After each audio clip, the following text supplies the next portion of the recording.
Arbitration versus mediation language, clear drafting tips. Dispute resolution choices shape not only the outcome of a conflict, but also how much it costs, how fast it moves, and whether relationships survive the process. Choosing arbitration means you agree to a binding decision by a neutral arbitrator or panel, like a private judge, so the dispute ends with a final award that is generally enforceable in court. Choosing mediation means you bring in a neutral facilitator to help the parties reach a mutual settlement. Mediation itself is non-binding unless both sides sign an agreement. Pick the process that matches your priorities for speed, confidentiality, cost, and whether you need the right to appeal or a final, enforceable decision. Be specific about which kinds of disputes your clause covers, so you avoid surprise litigation over scope. List categories clearly. Examples include contract claims, billing disputes, performance failures, or termination-related claims, so parties know what triggers the process. Set measurable thresholds, like dollar limits, time bars, claims within 5 years, or prerequisites such as exhausting internal remedies before invoking ADR. Equally important, include exclusions where appropriate, for instance, injunctive relief, statutory rights, or regulatory audits that should remain outside arbitration or mediation. Clear scope reduces argument and speeds resolution. Tailor procedures to the forum you select so the process runs smoothly and is enforceable. For arbitration, specify the governing rules, number of arbitrators, 1 or 3, the legal seats/jurisdiction that controls procedural law, and the language for hearings and documents. For mediation, pick a mediation provider or rule set minimum mediator qualifications, and define a realistic timeline for scheduling sessions.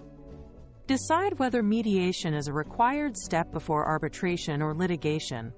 Making mediation a prerequisite encourages settlement and can reduce costly hearings if parties must mediate first. Clear timing prevents gamesmanship and ensures quick progress.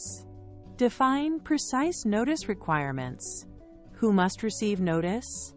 Acceptable delivery methods, email, registered mail, or courier, and when notice is considered received. Set firm response windows.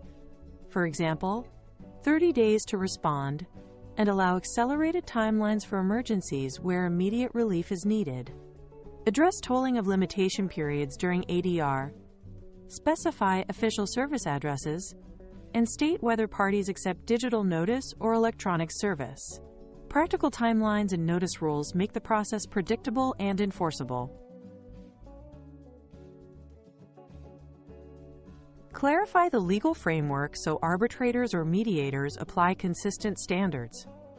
State the applicable law, e.g., the law of a particular state or country, and any standards of review available for awards. Decide in advance which remedies are permitted, whether attorneys, fees, punitive damages, injunctive relief, or consequential damages are allowed or limited. Be explicit about cost allocation. Will the loser pay?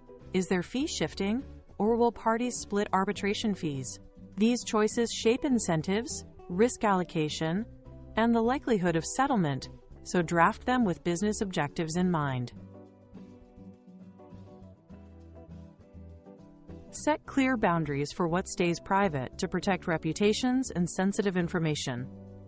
Define the scope of confidentiality to include proceedings, submitted documents, and settlement terms, and explain whether hearings are private and transcripts sealed. Carve out exceptions, obligations to comply with court orders, mandatory reporting, like fraud or safety violations, and regulatory access should be expressly permitted. Also specify record retention policies, whether transcripts or exhibits are kept, who can access them, and when documents must be destroyed. Clear rules protect parties while meeting legal and regulatory duties. Don't forget the endgame: how awards are confirmed and enforced. Include mechanisms to confirm or vacate arbitral awards and outline the process for seeking court enforcement when necessary. Address whether parties waive or preserve appeal rights to the extent allowed by law. Some jurisdictions permit limited judicial review, so specify how you'll handle that. Finally, include survival clauses that state which provisions, like confidentiality, indemnities, or payment obligations, continue after contract termination. These clauses ensure enforceability and protect ongoing obligations after disputes are resolved. When finalizing ADR language, stick to precise definitions, consistent terminology, and plain language to reduce ambiguity. Include procedural specifics, timelines, named providers, arbitrator qualifications, permitted remedies, and confidentiality rules, so parties know exactly what to expect.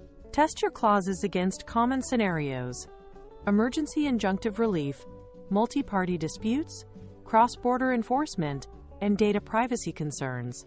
Seek mutual clarity by discussing key trade-offs with the counterparty before signing.